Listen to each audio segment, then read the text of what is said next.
Fala, contador, contadora! Seja muito bem-vindo, muito bem-vinda! Você está na live do canal Contabilidade Consultiva, que é o maior canal de vendas e gestão para contadores no Brasil.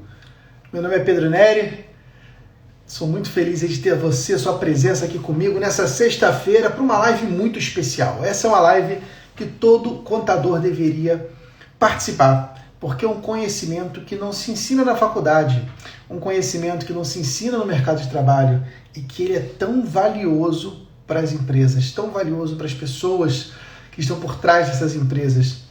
Vamos falar agora de organização patrimonial, eficiência tributária, eficiência sucessória, holdings. Você, contador, você, contadora, você se sente seguro em operar através de holdings com seus clientes, esclarecer o que é uma holding de participações, o que é uma holding patrimonial, como fazer para o seu cliente ter mais segurança, pagar menos impostos? Se você quer entender mais sobre isso, chegou a hora de você aprender, porque hoje eu tenho um convidado muito especial, que é o Luiz. Luiz já está por aí? Se o Luiz estiver por aí, dá um oi aí no chat, Luiz, para eu poder te encontrar. Que é um advogado especializado nessa parte de organização patrimonial, de investimentos, de sucessão, e que tem um trabalho bem bacana junto com contadores, parceria de construção de estruturas, de modelos jurídicos para dar essa segurança para os empresários. Então, se você quer entender mais sobre holding, se você quer entender mais sobre a estratégia por trás dos grandes empresários, o que os grandes empresários fazem para pagar menos impostos dentro da lei, aí você vai aprender hoje com o grande Luiz, nosso convidado especial. Deixa eu ver se ele já chegou por aí. Vamos lá, Luizão, chega. Você que está ao vivo com a gente, seja muito bem-vindo. Obrigado pela tua confiança. É um prazer ter você aqui comigo, tá?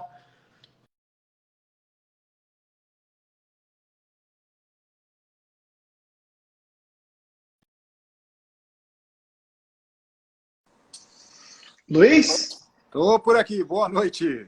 Fala, meu amigo, como é que você está? Bem, graças a Deus. Vocês estão me escutando bem sem o fone? Eu estou te escutando muito bem, mas vamos perguntar para o pessoal que está ao vivo. Galera que está ao vivo, por favor, como é que vocês ouvem a gente? Dá para ver, ouvir bem? Dá um joinha aqui, um ok no chat. Enquanto isso, Luizão, obrigado aí pela tua presença, cara, pela tua disponibilidade. Você é uma referência, um fera nessa nossa área de consultoria, de assessoria de investimentos, proteção patrimonial, sucessão. Eu vi uma live sua, cara, com a Mirna, inclusive aqui do meu estado do Espírito Santo, do nosso estado do Espírito Santo, né?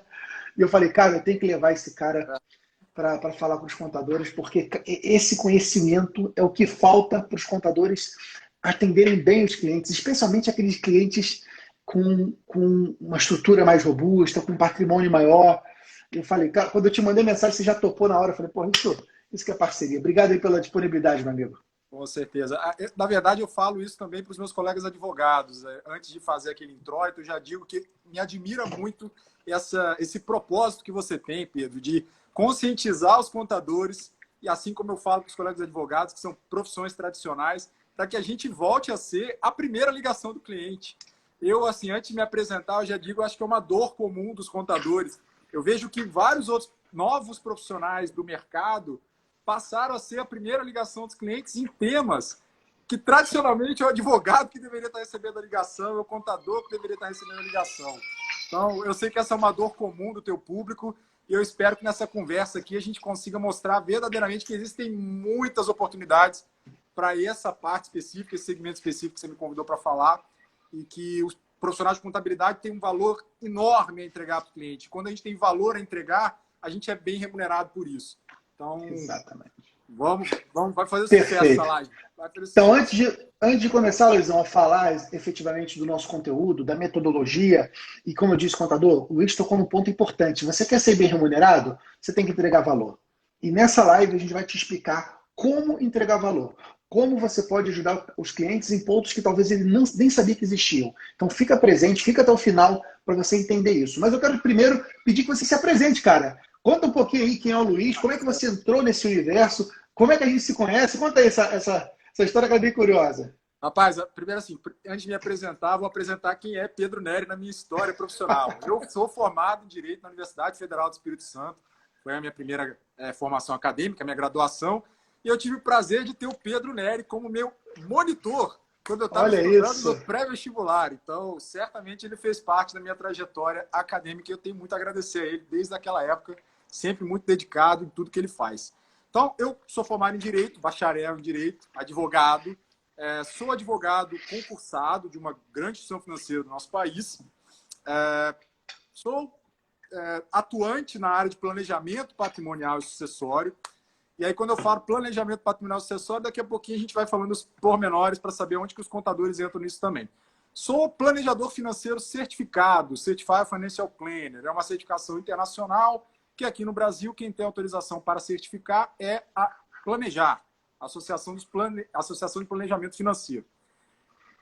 Essa é uma das certificações que permite que a gente se certifique junto à CVM como consultor de valores imobiliários. Então, eu sou Certified Financial Planner, advogado e advogado de uma instituição financeira.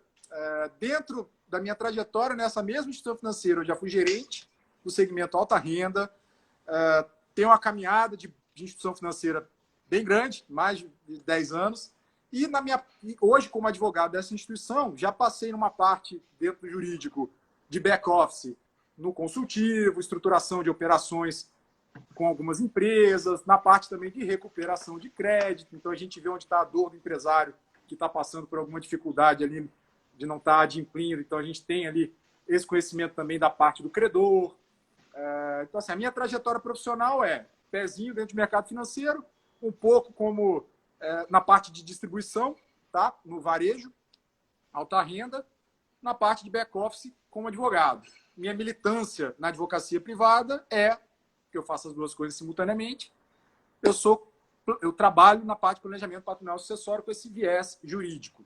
E sou totalmente, apesar de ser planejador financeiro certificado, ter os meus conhecimentos ali de balanço, de análise de ativos, saber fazer valuation, eu sou aquela pessoa que defende a importância do excelente contador como assistente, como braço direito do profissional de advocacia, quando se fala em planejamento patrimonial sucessório.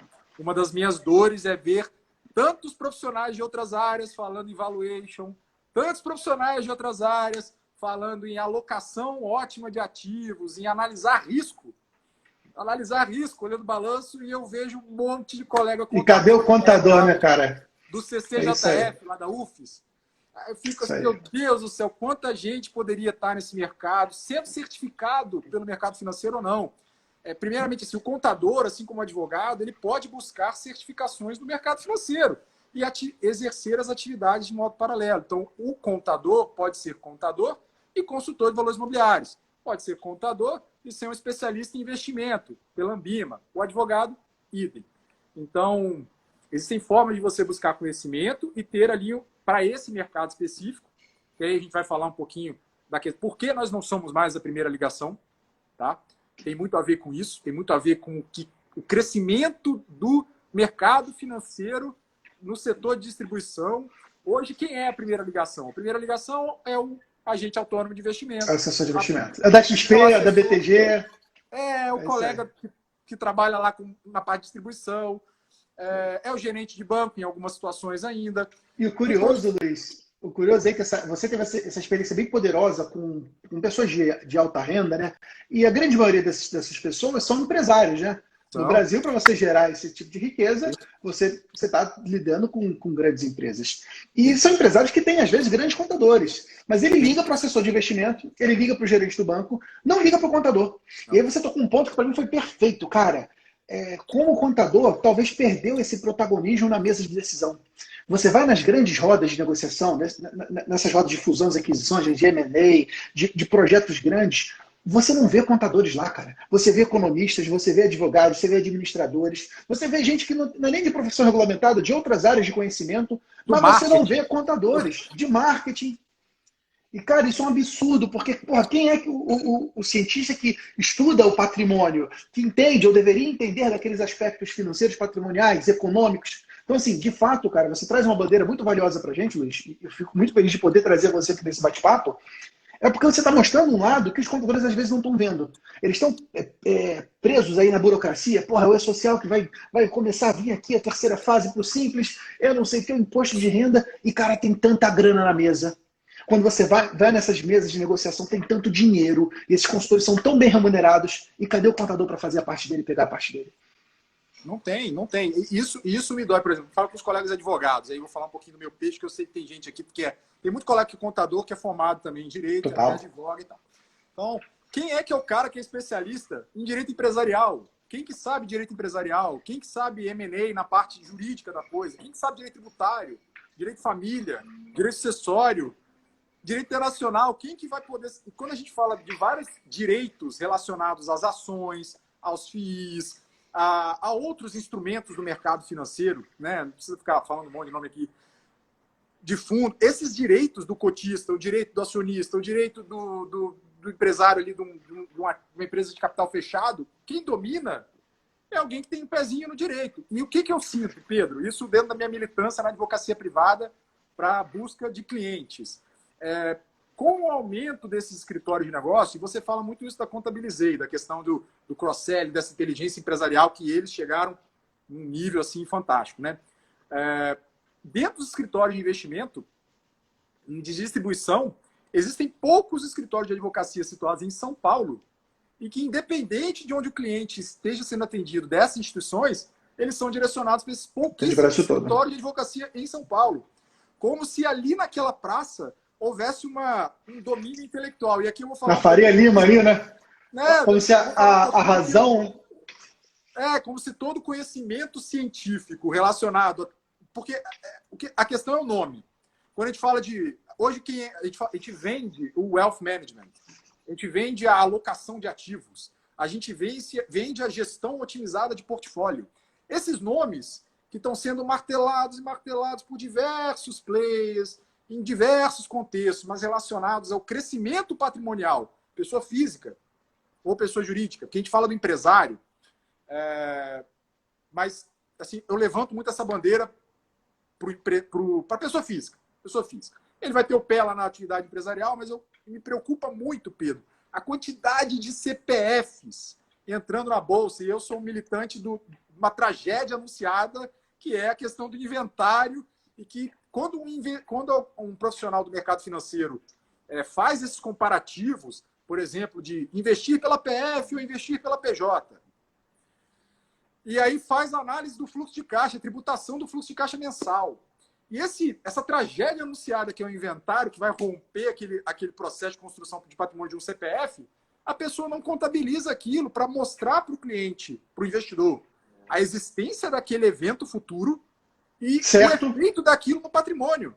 E dizer, olha, aqui existe o risco de se garfar do seu patrimônio de 20% a 47%. 47%, cara? Não, eu estou falando em valores, em riscos atuais.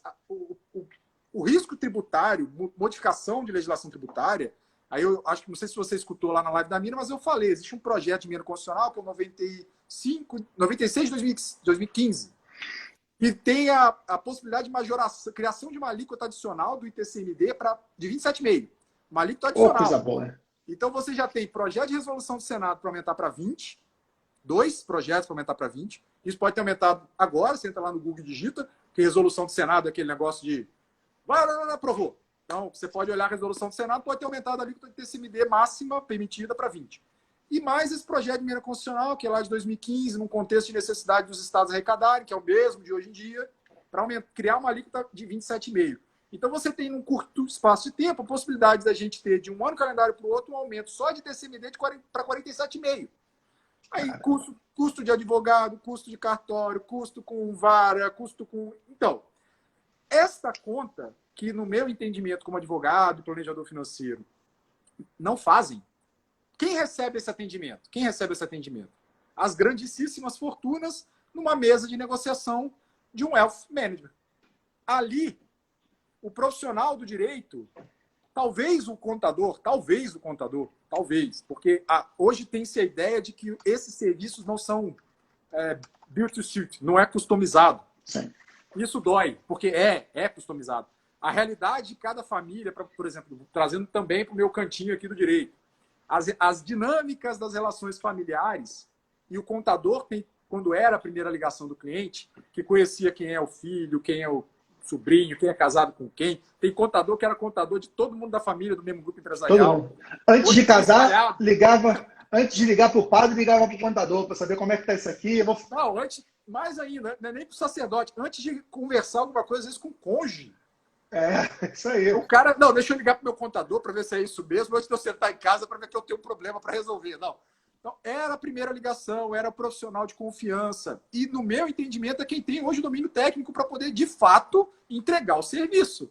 E nós somos profissionais demandados como meros coadjuvantes nesse processo de gestão, de organização do patrimônio de uma maneira inteligente, não só da alocação de ativos. E aí, com nenhuma modéstia. Eu, por mais ser Certified Financial Planner, eu não sou tão inteligente quanto, tão capacitado quanto os meus colegas que são CFAs, são CGAs, são gestores de fundos, para poder dar a estratégia de alocação para um cliente. A pessoa fazer toda uma projeção e calcular um determinado risco de uma mudança de taxa disso, ou de uma mudança de taxa daquilo.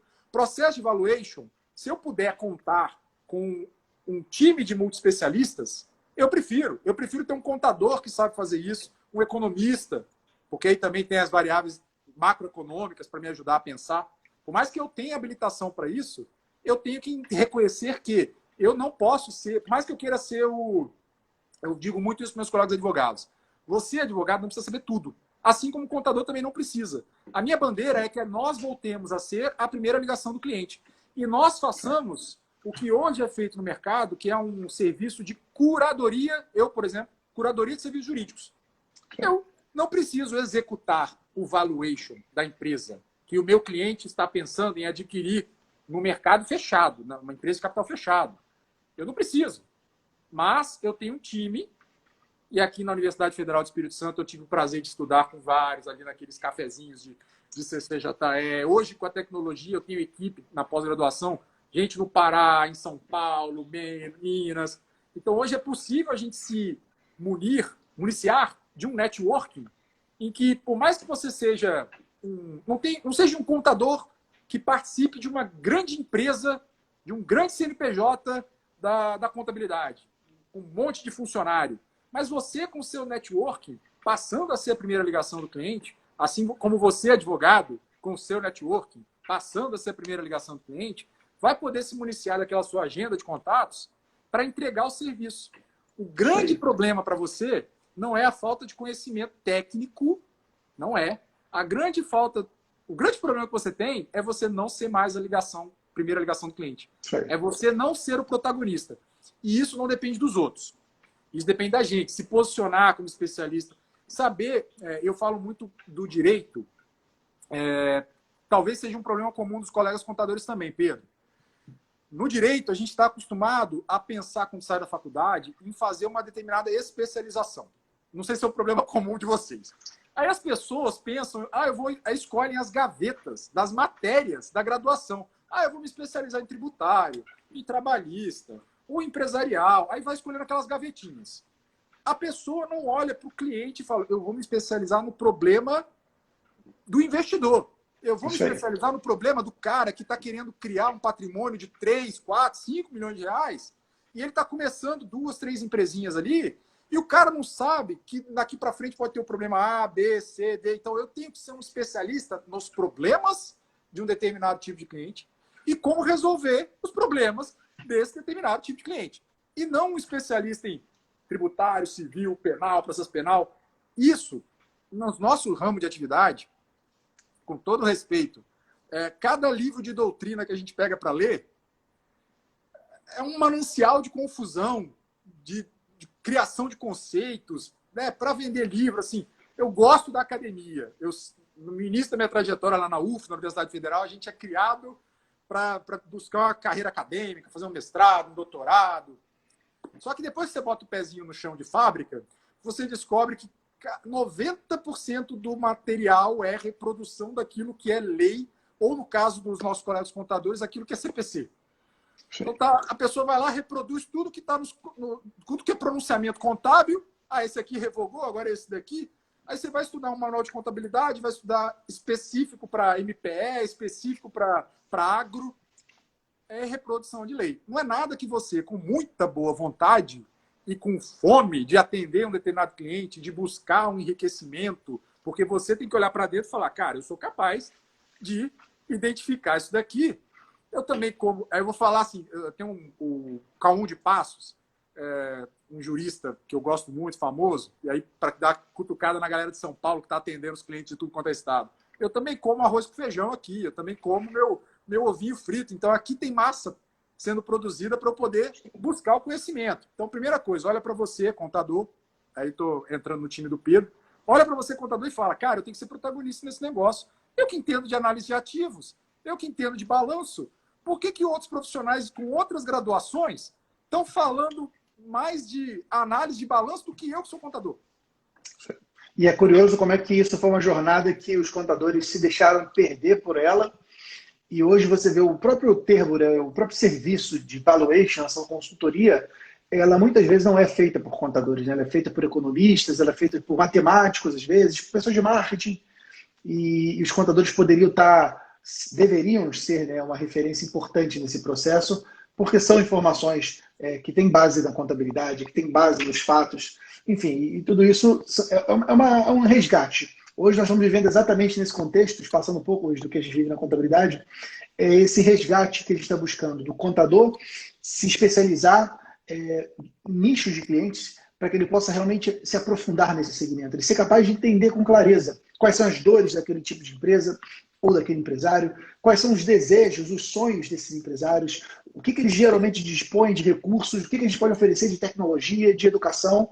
E isso tudo vem fazendo parte aí dessa redescoberta da contabilidade, de deixar de ser contabilidade em geral, porque nos últimos anos, aí, talvez décadas, o status era você dizer, não, eu atendo todo mundo, eu sou uma contabilidade em geral.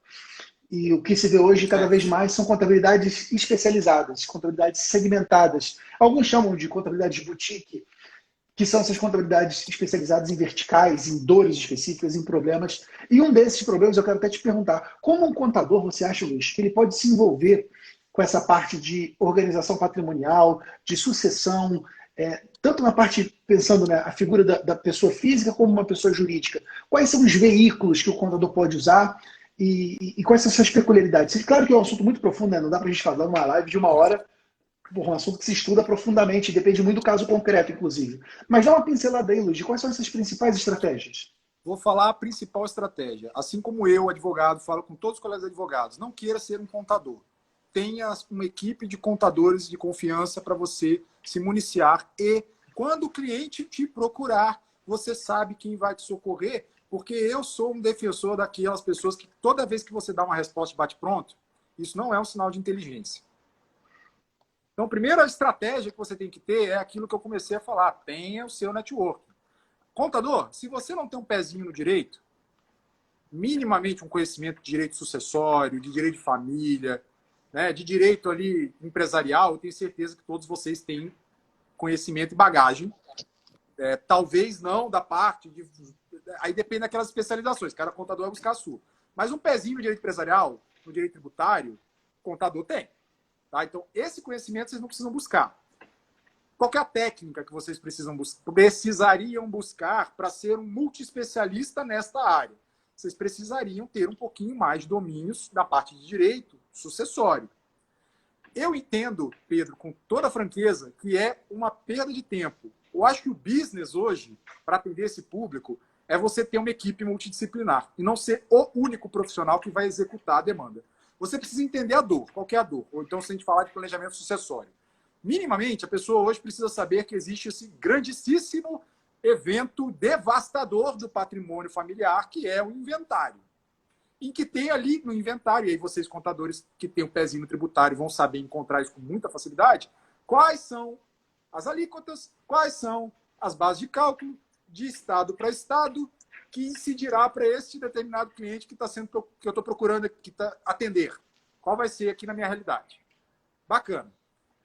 Além disso, quais são os outros custos? Isso não precisa ser um profissional de advocacia para procurar. Você vai olhar a tabela de emolumentos, por exemplo, da OAB e vai ver quanto que custaria um advogado para trabalhar nessa brincadeira aqui chamada inventário.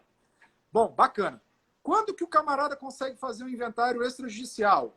É assim, assim, assado. Então se esse camarada aqui tiver uma filha menor, tiver essas situações aqui, esse negócio vai ficar mais caro. Quanto que é o mais caro?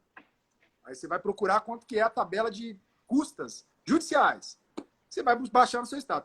A partir do momento que você buscou essas informações de custo, de despesas, aí eu estou misturando conceitos contábeis aqui não, né? Quanto vai gastar? Você tem isso tabelado, fica muito fácil você comparar o custo para executar, por exemplo, um sistema de holding familiar, beleza? E comparar com quanto custaria o inventário da pessoa. E a coisa se vende por si só. Então, vamos até fazer um alinhamento aqui, Luiz, porque talvez alguns profissionais, até porque a gente tem alguns estudantes também no canal e outras pessoas que ainda não estão nessa área, vamos fazer um alinhamento de conceito. Primeiro, o que é holding familiar e por que é importante os contadores estudarem sobre isso? Bacana, vamos lá. Pessoa física morre. Estamos alinhados, né? Pessoa física morre, pessoa jurídica não morre, certo? Então, toda vez que acontece o óbito da pessoa física, tem que passar por um inventário. Quando a gente fala de holding familiar, nós estamos nos apropriando de uma estrutura empresária, uma estrutura de pessoa jurídica que não falece, para alocar ativos da pessoa física com a finalidade específica de planejamento sucessório. Evitar os custos astronômicos do inventário. Bacana? Quando a gente fala de holding, dentro do direito empresarial, holding é um objeto social. Aí você tem aqueles 3, 4 quinais lá, que é a holding financeira, a holding não financeira, que detém controle e a que não detém controle. Então tem lá os quinais, eu não decoro, mas tem esses objetos. É uma empresa que tem participação societária, tem como objeto social, e ela pode ter, pelo direito brasileiro, apenas esse objeto. Ela não precisa executar atividades. Existe uma ficção no direito brasileiro que considera objeto, atividade empresária propriamente, ser participante de outras atividades empresárias. Então, isso é uma ficção. Eu não executo atividade, mas por eu ter a minha participação naquelas, isso é considerado uma atividade empresária, um objeto lícito e permitido de se incluir exclusivo. Você pode ter apenas esse objeto. Quando eu falo de holding, eu não estou necessariamente dizendo constitua uma empresa com este objeto social. Não precisa. Você pode ter toda vez que você explora uma atividade empresária, você está sujeito a risco.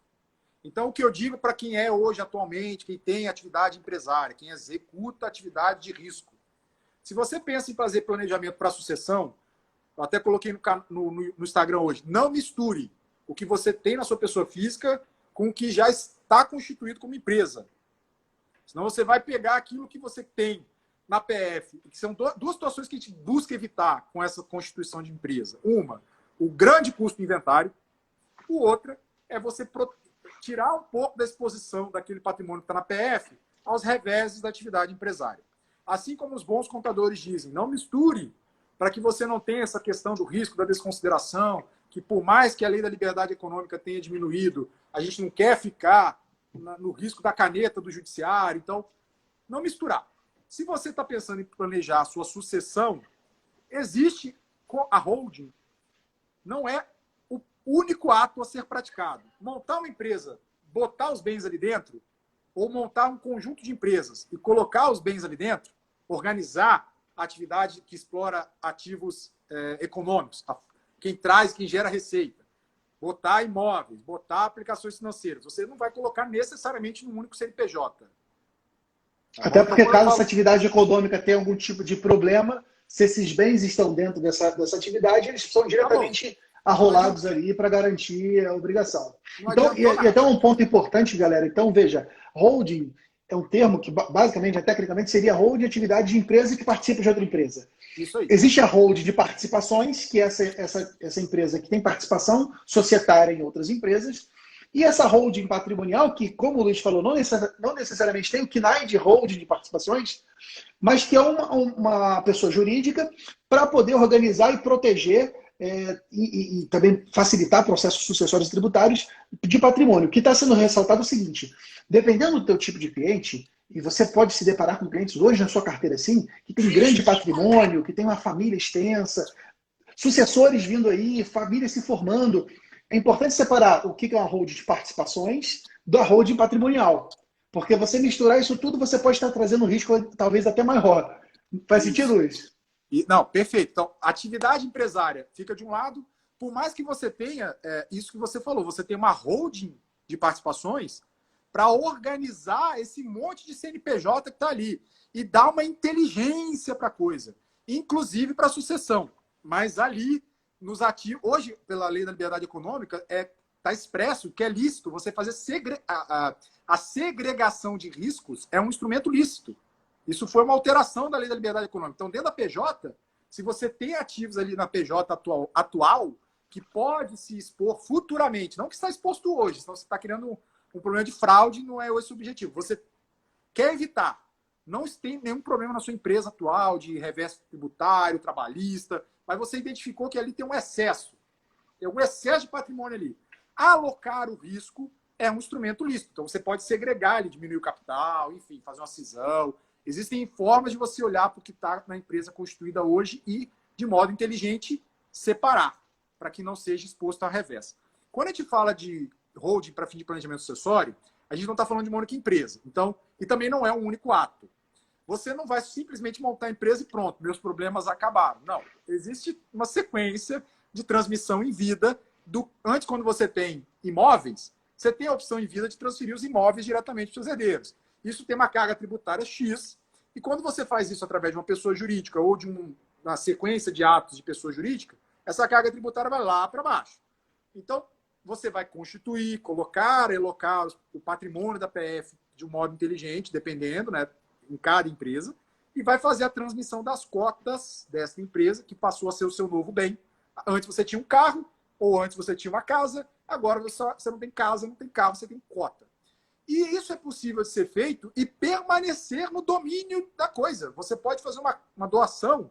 Os colegas contadores estão mais habituados, já têm uma caminhada, às vezes mais... já se depararam com esses instrumentos. Você faz uma doação com reserva de usufruto, com reserva de direitos políticos. Então, lá no contrato social, quando você leva na junta comercial para fazer a alteração, que vai entrar os sócios, os filhos, o próprio instrumento de alteração contratual é o instrumento de doação. É um instrumento público, inclusive, de doação. Você vai fazer a doação das cotas, reservando para si, patriarca, empresário, os direitos políticos, o usufruto, vai ter uma cláusula de administração permanente, então você continua administrando aquela empresa. Tem um monte de outros exemplos de cláusula que permitem que se evite a dor do inventário, mas que se mantenha o domínio efetivo sobre aquele patrimônio que você construiu. Você pode vender, dar em garantia, desfazer aquela doação, porque nasceu um terceiro filho, um segundo filho, ou um dos filhos veio a faltar, ou o filho está querendo casar no regime de casamento que você... Então, você tem como fazer uma proteção nesse sentido também. Olha. Então, a inteligência jurídica pela coisa, caro amigo contador, voltando, municis... Sabe aquela coisa assim, cada gaveta a gente tem que saber, a gente tem que entender... Cada macaco no seu galho, cada um no seu quadrado. Isso. Mas, primeiramente, entenda o valor deste serviço. Entenda o valor desse serviço. Não é barato. E você está deixando de receber. Você não precisa executar o serviço sozinho. Conte com um advogado. E conte com um advogado, assim como o advogado conta com você. Ele vai remunerar o seu serviço muito bem. Então, você não vai fazer o serviço de advogado e contador ao mesmo tempo, inclusive porque isso é vedado. Tá? Então, não queira ser o... Apesar, Luiz, coisa bem curiosa, existe essa vedação expressa, no caso, inclusive, acho que é no regulamento da OAB que veda isso. Mas os contadores falam, né? Quando a gente pensa num serviço de constituição de empresa, abertura de CNPJ, como o pessoal fala, cara, é um serviço jurídico todo, do início ao fim. Quando você elabora contrato social, você faz atos constitutivos, você faz nascer um CNPJ. E aí os contadores há muitos anos... Ali você precisa só do visto do advogado. O que está textualmente é que você precisa do visto do advogado. Só que no meu entendimento, muita coisa deixa de se... Por exemplo, Pedro, olha só, hoje a gente pode aplicar a lei das... Tem muitos instrumentos da lei das SAs que a gente traz para limitada de modo supletivo. E que os colegas contadores, até por uma facilidade, hoje se você pegar aquele modelo padrão pelo DREI, a abertura da empresa é muito mais rápida. Você pega o modelo padrão, aprova automático, praticamente. Então você não tem aquele tempo de espera, de volta e tal. E isso, a pessoa elabora dentro do escritório de contabilidade o seu modelinho padrão e vai lá. E, inclusive, esse é um dos grandes problemas de holding, porque as pessoas acham que montar uma estrutura de holding para um grupo familiar é abrir uma empresa com esse KINAI e sapeca ativo imobiliário ali dentro, coloca, eu vou abrir, é como se você tivesse uma gaveta, jogasse tudo na sua gaveta, pronto, tá ali minha holding. Não, não é isso. Inclusive, tem Não, hipótese que você paga o imposto e que você não paga na transmissão do bem imóvel, não é isso? exatamente. Então, assim, existem municípios, aí o colega contador tem que entender isso também. Tem município que quer cobrar a diferença do ITBI, do valor de mercado, para o valor que está registrado na declaração de imposto de renda do sócio. Então, se você não tiver uma inteligência de um advogado para construir a alteração contratual, para que isso não gere um custo tributário para o seu cliente, é aquela questão da mesa, Pedro. É a questão da mesa. Hoje a mesa é metafórica. É uma videochamada no Zoom, no FaceTime. É você ter um time. Fala assim, olha só, estou com uma situação do cliente aqui, tá, o município de Vila Velha, por exemplo, ou o município do Martins, aqui no Espírito Santo, ou o município do Rio de Janeiro, cobra a diferença. Então, e aí, como é que a gente faz? Tem alguma forma inteligente de fazer isso? Fala, tem. Vamos botar isso aqui no contrato social. Não é objetivo a gente ficar falando aula de direito empresarial aqui, até pelo público que você falou. Tem uma galera aqui que é estudante, está começando. Mas saiba disso, você precisa ter no seu time, não é o jurídico não é o jurídico do seu escritório de contabilidade. É você, contador, que quer atuar para esse tipo de cliente e não precisa ser cliente empresário. Não precisa. Se você não quiser atender grupos de empresa, se quiser pegar uma fatia do nicho dos clientes pessoa física. Então vamos mostrar essas duas possibilidades. Você pode atender um cara que já está acostumado a conversar com o contador. O cara já está acostumado a fazer a contabilidade da empresa dele. Então, você abordar esse cliente, você vai usar uma linguagem para falar com esse cliente. O interlocutor ali, você já tem o modo de falar. O cara já está acostumado a escolher entre lucro presumido, lucro real, simples, nacional, mudança de objeto, entendeu? Então, assim, vai muito além. Ali você já está acostumado a falar, vamos fazer aqui um processo de devolução do seu ativo imobiliário para você vender na PF, porque é mais barato do que você fazer a venda na PJ. Tira esse negócio aqui do ativo imobilizado, joga lá no estoque. Enfim, então, essa inteligência o contador tem. E isso faz parte do planejamento patrimonial sucessório. Planejamento não só da sucessão, mas dessa organização otimizada ao longo da vida de alguns tipos de ativo que estarão pejotizados. Então, primeiro E o curioso aí, um parêntese, Luiz, porque nesse momento o contador está diante desse cliente que ele está fazendo imposto de renda. Então, no imposto de renda, você está vendo ali todos os ativos que ele está declarando.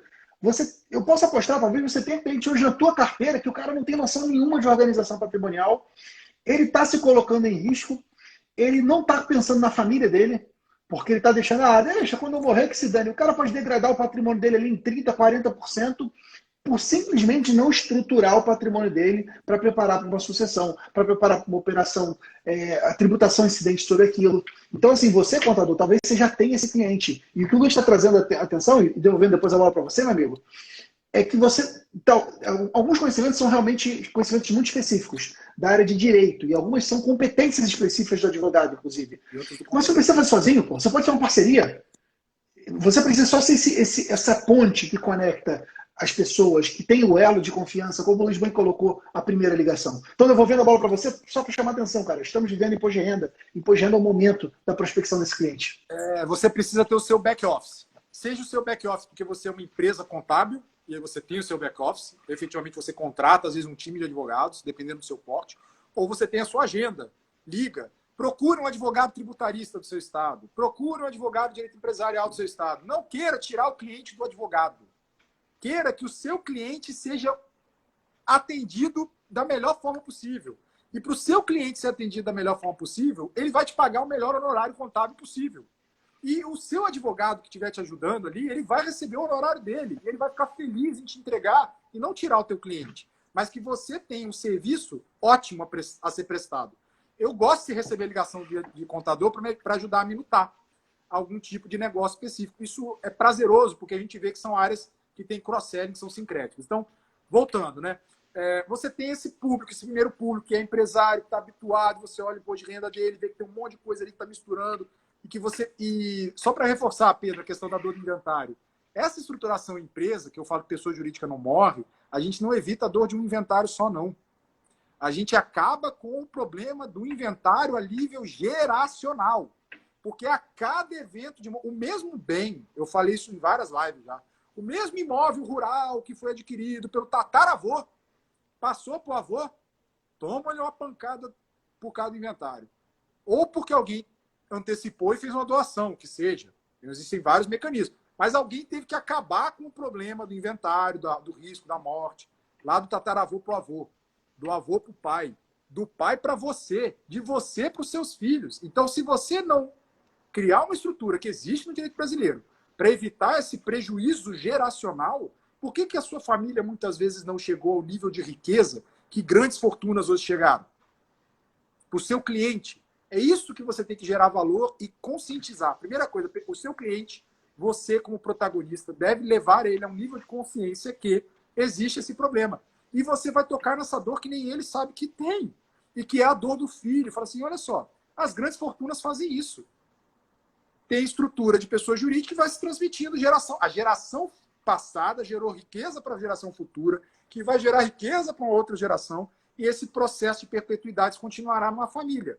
E você tem condições não só de enriquecer com isso, mas de gerar esse valor para a sociedade, acabar com essa dor na sociedade, que é a questão do inventário. Voltando a falar de oportunidade de negócio, então. PJ, você já tem seus clientes que são empresários e você atende lá na contabilidade. Pessoa física, você está lá fazendo a declaração de imposto de renda, agora PF, dos seus clientes. Não tem empresa. Falar com esse público é diferente de falar com o público que já é empreendedor, de alguma forma. Mas hoje, por exemplo, você já pode abordar para eles estruturas societárias mais simples. Hoje você não precisa ter uma Ireli com 100 mil reais de capital. Hoje você pode fazer uma LTDA unipessoal. É muito mais barato o custo hoje para se pejotizar isso do que era antes. Que é a opção de quem tem ali uma empresinha de consultoria, alguma atividade, ou era MEI, ou era uma Ireli. Não é mais assim. Então, hoje ficou ainda mais barato. Hoje, você, profissional de contabilidade, a partir do momento que você criar a sua esteira de produção, você vai ao nível de customização necessária para o cliente, mas aquilo já virou uma esteira de negócios, que seja no momento da declaração de imposto de renda. Fala assim, olha, o meu escritório tem outras linhas de atuação. Perfeito. Não vou atirar para isso agora. Mas, no momento da declaração de imposto de renda, eu estou com uma faca e queijo na mão. Eu tenho aqui, como o Pedro bem salientou, o momento de identificar esta pessoa tem um nível de exposição à dor do inventário de X. E antes de eu finalizar o meu atendimento para essa pessoa, eu vou gerar a consciência desta dor nele. Eu vou conversar com ele, não porque ele precisa me mandar mais um documento para eu finalizar a declaração de imposto de renda dele, não. Eu vou falar com ele. Eu falei assim, olha só, fulano, você sabia que se acontecer alguma coisa com você de hoje para amanhã, a tua família vai ter que pagar X? O custo é X? Aquilo assusta. E aí você traz a pessoa para a consciência e você tem a oportunidade, contador, que o advogado... Eu não conheço o código de ética de vocês, mas o advogado ele não pode oferecer serviço. Acredito que o contador possa. É ainda mais fácil. Eu não posso. Então, eu, como advogado, quando eu identifico essa dor, eu não posso vir para um cliente e falar, você quer que eu faça isso para você? Não posso. Você, contador, pode. Então, acredito que possa. Não conheço a fundo o código de ética de vocês, mas acredito que possa. Provocar o cross-selling, eu não posso. Provocar cross-selling, contador pode. Então, aproveite desta oportunidade. Identificou um cliente com patrimônio imobiliário. Eu digo o seguinte, a pessoa tem mais de 300 mil reais de patrimônio imobiliário, ela deve, não é pode, ela deve pensar em fazer uma holding. Trezentão, tem 300 mil em dinheiro, ou imóveis, ou ações, ou Bitcoin, ou fundo de investimento imobiliário, esse cara já tem que pensar nisso. Deve. Por quê, Pedro? Se é aquela pessoa que faz aplicação financeira, que o que ela aplica todo mês, aí eu vou fazer um parênteses, a pessoa aplica todo mês um valor menor do que o valor dos custos de manutenção de uma holding, não faz tanto sentido, porque o custo da manutenção com os honorários do contador, e aí vocês têm que ter essa fidelidade ao cliente, falar, ó, meu honorário mês a mês vai ser X. Se você é uma pessoa que tem muito ativo financeiro e você está só fazendo um aporte mensal de menos do que X, ou de até X, não vai valer a pena para essa parte de ativos financeiros. Então, a gente tem que fazer essa conta fechar. Ativo imobiliário. Se você tem 300 mil reais de ativo imobiliário, e principalmente se é o único ativo imobiliário da sua família, é o imóvel de residência da sua esposa, do seu filho, que seja, o risco é ainda maior, porque você tem um risco não só de perda de patrimônio, mas da sua família, da família do seu cliente, cair de classe social. Porque a pessoa vai ter que, às vezes, vender o imóvel que mora para pagar esse montão de custo. Então, vamos fazer aqui um paralelo, se você me permite essa reflexão, porque isso pode até ajudar os contadores na hora de argumentar com o cliente. Qual é a diferença entre aquele empresário, vamos supor que ele tem um imóvel de R$ 500.000, em nome da pessoa física dele, no caso de uma sucessão, dele vir a faltar, se esse imóvel tiver em nome dele pessoa física, se ele tivesse no nome da pessoa jurídica.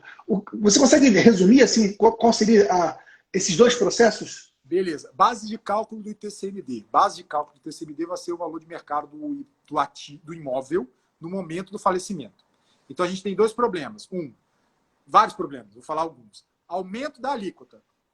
Hoje, você pode contabilizar e fazer de modo planejado a sua sucessão. Porque hoje você tem o valor do mercado do bem, ok? E você tem uma expectativa de majoração de alíquota. Lá na frente, quando acontecer alguma coisa com você não sabe, seus filhos, os seus herdeiros, você não sabe qual vai ser a alíquota, a tendência é majorar. E a base de cálculo de ativos imobiliários, a tendência é os imóveis se valorizarem. Então, o valor de mercado lá na frente do seu bem será maior do que o que está na declaração de imposto de renda, bem maior do que está na declaração de imposto de renda. Porque você adquiriu há 10 anos atrás, ele já vale mais hoje. Daqui a 10, 15, 30, 40 anos que você vai viver, se Deus quiser, vai ser uma base de cálculo ainda maior. Então, qual é o risco com relação ao ITCMD? Aumento da alíquota, ou você tem uma menor, vai aumentar.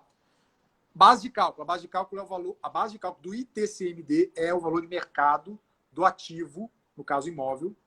E existe uma morosidade da Secretaria de Fazenda Estadual também, então isso torna o inventário mais caro, mais demorado, de avaliar este bem. Imóvel, na imensa maioria dos estados, a avaliação ela é obrigatória. Alguns ativos, não imóveis, você não precisa esperar a Secretaria de Fazenda avaliar. Então, por exemplo, a aplicação financeira é o extrato que está na conta. Então, do ponto de vista de celeridade, o imóvel torna o inventário ainda mais demorado. Quanto mais demorado, mais caro. Base de cálculo é o valor de mercado. Quando você está na holding, aí você tem um monte de instrumento, Pedro. Aí eu vou tentar ser mais técnico e o mais simples possível. A base de cálculo do ITCMD, quando você doa, porque o ITCMD é doação ou mortes-causa. Quando você faz doação, é a representação das cotas no patrimônio líquido. Show? E que pega o valor histórico, não o valor do imóvel atualizado. Isso, aí vamos balancear aqui para os colegas contadores ajudarem também a produzir conhecimento nisso, a falar sobre isso e cada vez mais isso se tornar difundido para a população brasileira. Quando você... a legislação tributária federal, a União, permite que a pessoa física integralize pelo valor que está na declaração de imposto de renda. Beleza?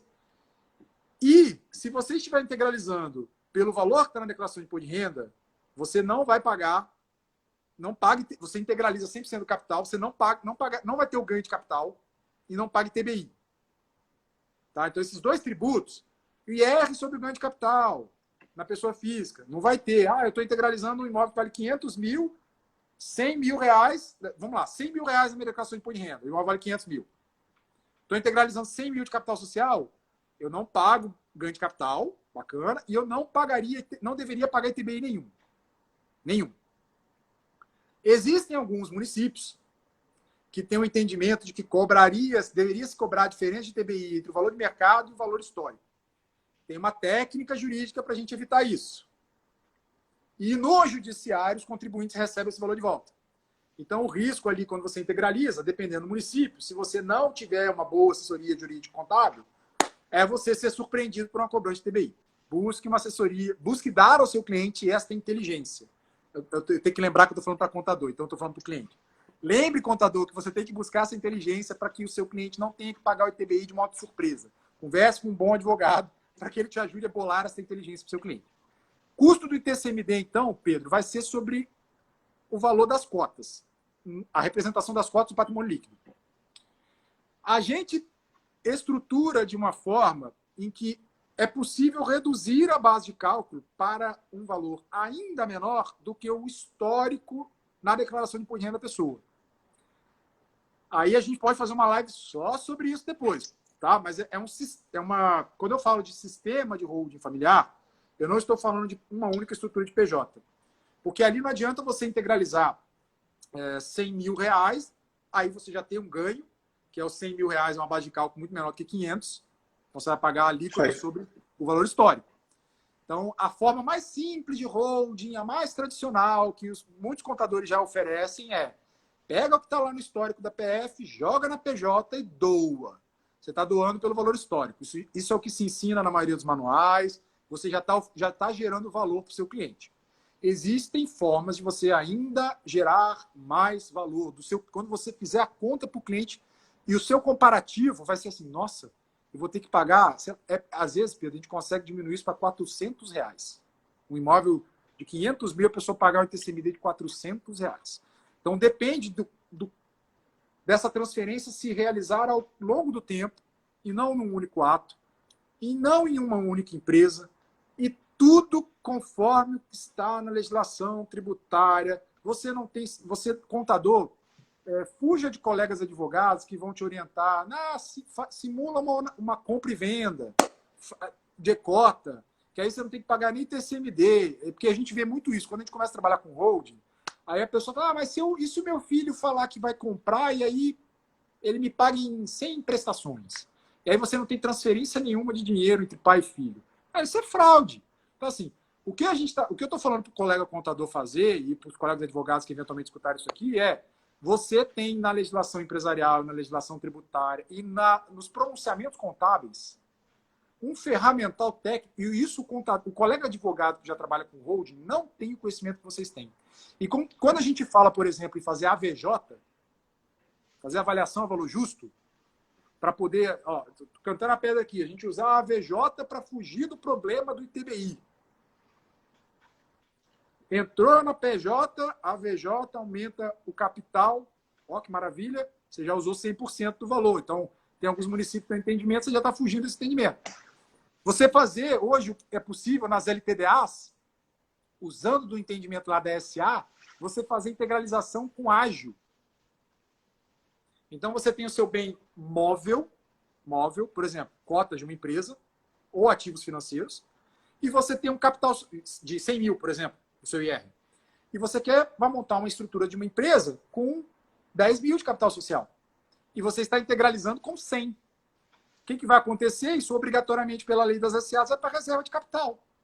E lá na reserva de capital, aí você dá uma outra destinação. Então, para diminuir a base de cálculo do imposto de renda, do ITCMD.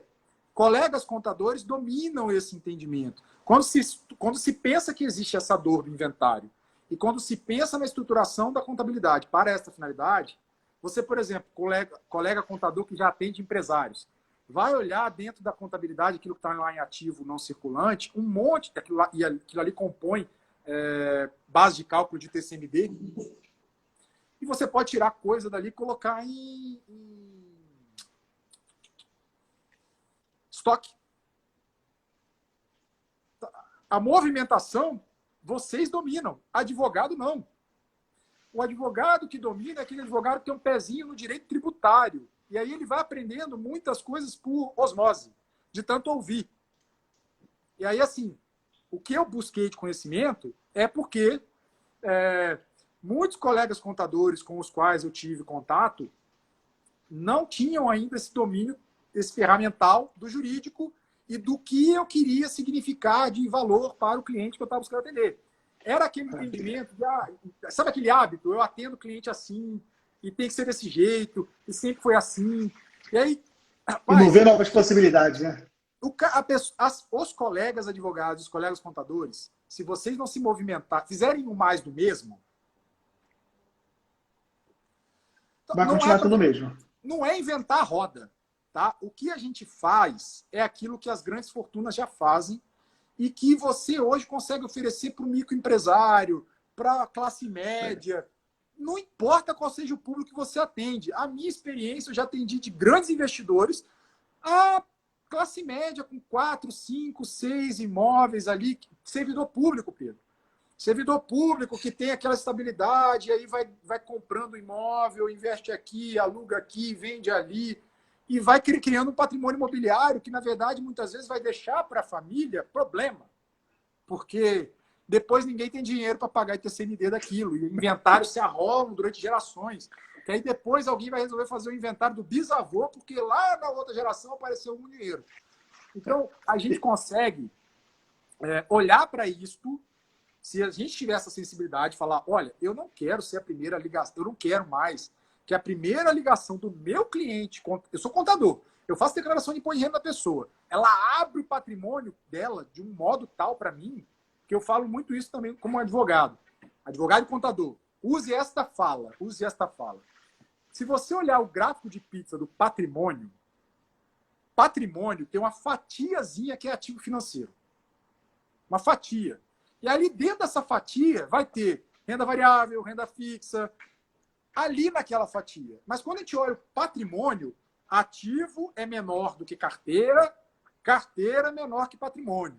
Patrimônio, a pessoa tem o equity dele em empresas de capital fechado, que você está atendendo. E aquilo tem valor. E você está em contato direto com aquele bem, com aquele valor, com aquele ativo do cliente. Você olha o que ele tem de patrimônio imobiliário, você olha o que ele tem de dívida, muitas vezes. Então, aquele profissional... E quando eu era gerente de banco, essa era uma excelente oportunidade. A pessoa vai abrir uma conta para mim, por mais que ele pudesse apresentar diversos comprovantes de renda, pedir o imposto de renda, pode apresentar contra-cheque? Pode.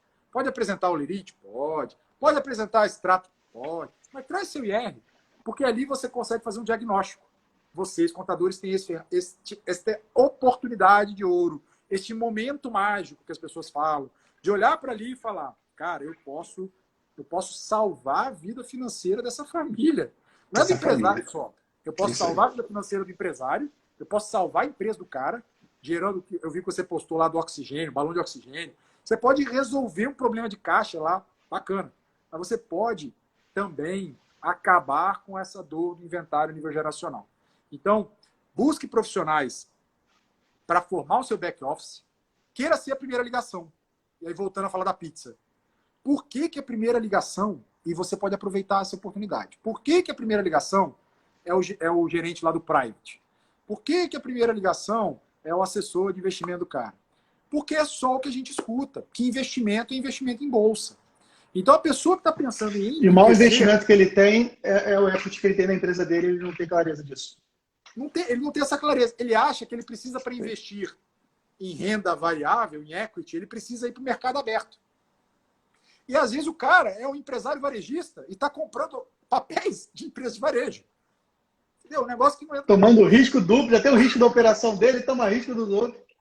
Não, definitivamente o empreendedor ele é um bicho, né? Nós somos uns bichos que a gente gosta da aventura, de empreender, de fazer negócio, mas que a gente precisa dessa inteligência societária, tributária, familiar até mesmo, né?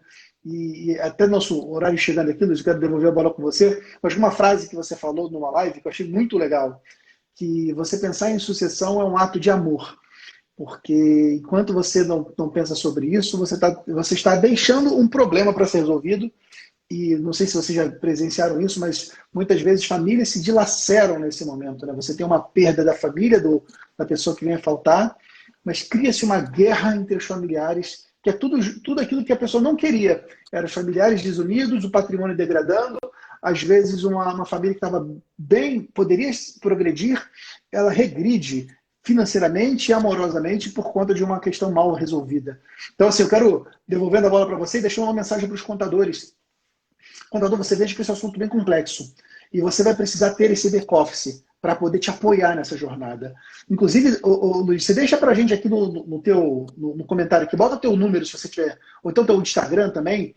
Talvez, se algum de vocês tiver algum cliente, quiser contar com o apoio do Luiz ou pegar alguma outra indicação, mas realmente é importante você ter alguém que entenda, porque esse é um assunto bem complexo, que requer aí um estudo do caso concreto. A gente está falando aqui de várias situações, mas o caso concreto é imperioso. É o campo de batalha que vai dizer o que vai fazer, de acordo com as relações familiares, com a estrutura patrimonial, e tudo isso aí requer esses dois players bem alinhados. O contador, que é esse elo de confiança, é esse camarada que tem acesso a questões patrimoniais, ao relacionamento com o cliente, e esse advogado especializado para construírem essa solução juntos. Então, eu acredito muito nisso. Estou trazendo o Luiz aqui no canal justamente para que vocês possam conhecer esse universo que não é falado na faculdade, não é falado no mercado de trabalho. Eu tenho certeza que na tua carteira de clientes tem empresário com mais de 300 mil reais de ativos, que poderia ter mais segurança, poderia dar mais amor para a família dele, pensando nessa sucessão.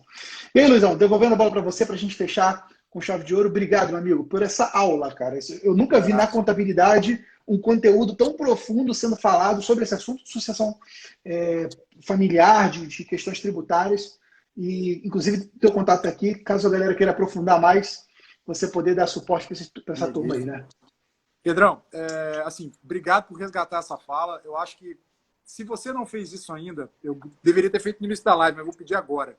Clica, que a live ainda não acabou.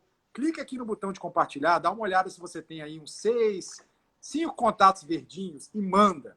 Porque essa live muito provavelmente vai ficar salva. Então, independente da pessoa entrar agora pelo final, ela vai ter a oportunidade de ver o conteúdo e vai saber que planejar é um ato de amor. O que o Pedro resgatou de uma outra oportunidade que eu falei é a mais pura verdade. Contador, para você ser melhor remunerado, Pedro já falou isso em várias ocasiões, advogado também, para você ser melhor remunerado, você tem que entregar mais valor. E você tem uma oportunidade de resgatar o seu protagonismo. Advogado, contador, são profissões tradicionais. E o Pedro falou numa live anteriormente, não me recordo qual, em que momento que o contador se perdeu. Ele falou isso esses dias. E aí eu resgatando aqui, para que momento que o advogado, e aí o contador, parou de ser a primeira ligação do cliente. Está na hora de voltar a ser a primeira ligação do cliente. Eu, quando era gerente de banco, eu me sentia muito bem quando o cliente queria fazer uma viagem, era aquele cliente da alta renda, e a pessoa sentava na minha mesa para perguntar, mas aí, eu resgato a aplicação para eu viajar? Olha o nível de relacionamento que a gente cria. Aquela frase do pessoas compram pessoas. É isso. Então, você precisa desenvolver um relacionamento com o seu cliente de que não importa, cara, se você está fazendo contabilidade para uma Magazine Luiza da vida ou para a empresa varejista da esquina da rua do seu bairro. Você precisa fazer um relacionamento com o empresário, você precisa fazer um relacionamento com a pessoa física que está fazendo a sua declaração de imposto de NPF agora. E aí, para que essas pessoas cheguem tenham esse conhecimento, é você que precisa conscientizar. Porque não se fala disso. Ninguém gosta de falar daquilo que dói. Então, quando eu começo dizendo que planejar um ato de amor, é para, primeiro, acabar com essa discussão. O brasileiro não gosta de falar de morte. Então, a sucessão, Pedro, é um dos momentos, um dos problemas, um dos riscos jurídicos que o contador pode ajudar a evitar. Um dos. Existem vários outros. Digamos que você já tem um patrimônio organizado e a família achou que não ia, o empresário quer vender um determinado ativo. Aquela estruturação que o contador já está acostumado a fazer para um grande grupo, isso vai acontecer para esse nicho, que é, eu vou tirar do ativo não circulante, vou jogar no estoque para poder fazer a operação e ter uma eficiência tributária. Fazendo essa situação da holding, isso pode se tornar ainda mais comum. E você já tem algo que você costuma fazer para o empresário e que você vai poder oferecer para um novo público. É a mesma técnica para uma nova dor, para um novo cliente. Então, aproveite que hoje as pessoas, e aí fica as palavras mágicas para vocês usarem. Nesse processo de enriquecimento, de acúmulo patrimonial, só se fala em investir melhor. E hoje se fala muito em gestão de risco. Então você aborda a dor no risco. Aborda com risco. Fala assim, olha, você sabia que existe um risco aqui sistemático? Chama de sistemático. Talvez o investidor tenha esse... Como é risco jurídico?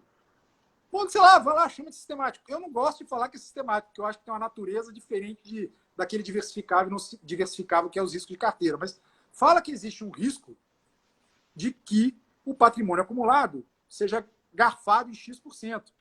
E que você tem um ferramental, e gostaria de fazer uma proposição, para que a pessoa verifique que isso é evitável.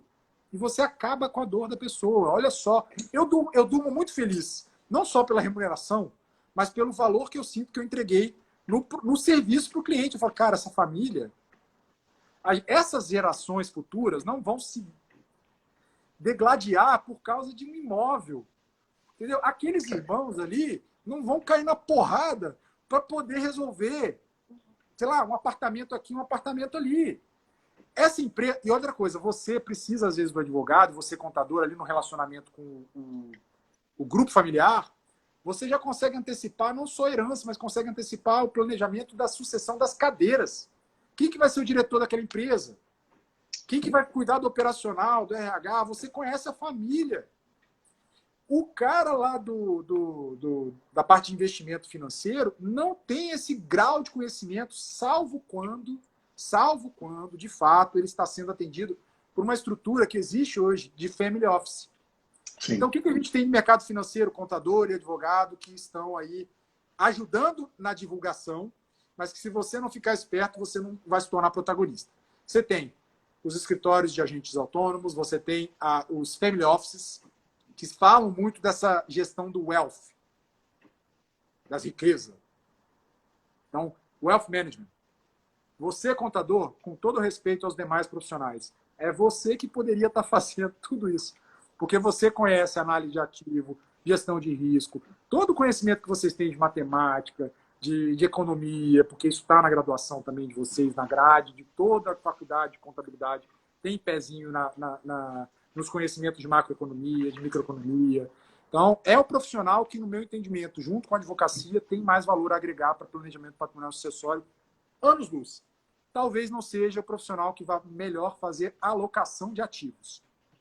Deixa isso para o outro dia. Deixa com os assessores. Deixa ali. O importante é você... Cuida do patrimônio da pessoa como um todo. Assuma isso aí, como o Luiz falou. Voltar a ser a primeira ligação. Acho que a tua mensagem primeiro, Luiz, foi muito poderosa. Porque voltar a ser a primeira ligação é algo que deixa muito claro que você, contador, voltou a ser o braço direito desse empresário. Para quando ele tiver um sonho, para quando ele tiver um medo, ele vai poder. Eu vou poder contar com o João, vou poder contar com a Maria, porque eles são meus anjos da guarda e vão me ajudar. Luizão, obrigado aí, cara, pela contribuição. Só para finalizar, o advogado, ele tem que ser a primeira ligação. O contador, ele deveria ser o primeiro a ligar para o cliente. Porque o advogado, diferente do contador, ele não pode ligar para o cliente para oferecer. O contador pode. Então, o contador, não espere ser a primeira ligação do cliente. Você vai voltar a ser. Mas ligue para o seu cliente, esteja junto. O Pedro fala muito isso. Não espera o seu cliente te ligar, não. Liga para o cara uma vez por mês, liga para o cara uma vez por semana. Esteja presente. Esteja presente. Vá visitar. Não seja a primeira ligação, seja a primeira pessoa a mostrar para ele que ele tem um problema que você consegue resolver, que ele nem sabia que tinha. E aí você vai enriquecer com esse processo. Beleza? Muito bom, muito bom. Que aula, meu amigo. Obrigado aí pelo presente, cara. Nessa sexta-feira à noite, você trazendo esse ensinamento valioso pra gente. Você que está aqui com a gente ao vivo, galera, obrigado pela tua confiança, obrigado e parabéns também pela tua atitude. Como o Luiz falou, cara, pega essa live, tem um aviãozinho aqui, manda para o teu sócio, manda para sua sócia, manda para o seu funcionário de confiança. Vocês precisam disseminar esse conhecimento, porque isso é o conhecimento que você vai precisar, especialmente agora na declaração de imposto de renda. Você está diante desse cliente que precisa da sua ajuda. Luiz, um abraço, meu amigo. Nos vemos em breve aí. Um abraço, fica com Deus. Tchau, tchau. Tchau, tchau. E você, contadora que está com a gente, obrigado pela tua confiança. Encerrando aqui mais uma semana de lives incríveis. Se você precisar de ajuda, vai, danado. Vai, danado. Vai, minha filha. Ô, cachorro, que limite. Se você precisar de ajuda nesse tema, vai lá no Instagram do Luiz. Luiz colocou aqui o Instagram dele, olha, o @Luiz com Z, Luiz José Couto. Vai lá no Instagram dele e manda uma mensagem. Inclusive, o Luiz está preparando curso nessa área de estruturação, então vale a pena você ficar atento, acompanhar ele, porque ele vai poder te ajudar, tanto te ensinando a fazer isso, te capacitando a executar esses serviços, quanto, quem sabe, se você tiver um cliente específico que está vivendo um desafio, ele junto com você, em parceria, poder te ajudar. Ou outro também, advogado de confiança que você conheça. O importante é você estar bem municiado com parceiros de confiança e com conhecimento. Você viu que é um assunto que tem suas nuances e você precisa estar preparado para entregar sempre o melhor para o cliente. Meus amigos, um abraço para vocês. Nos vemos semana que vem. Tchau, tchau.